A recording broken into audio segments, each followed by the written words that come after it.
Hi, ako di ay si JR. Tapulan, pero daghan og pangandoy. Kuyogi di ay ko ani sa akong moto sa pag-change oil. First change oil pa di ay nino sa akong Inmax. Nagipangalanan ako si Victory.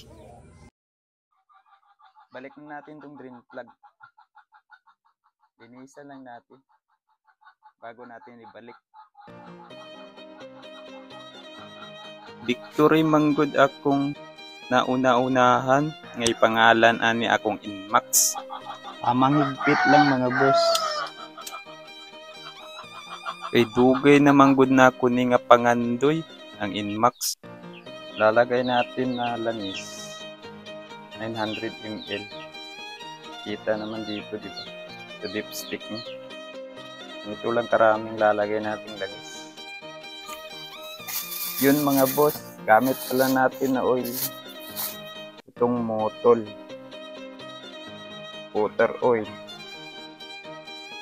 10W40. Motol, baka naman.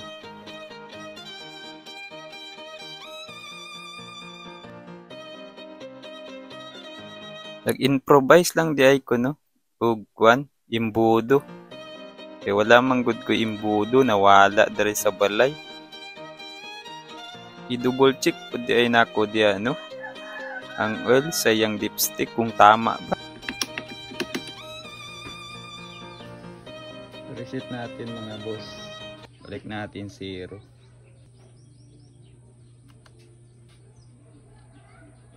(1,250 kilometers) bago change oil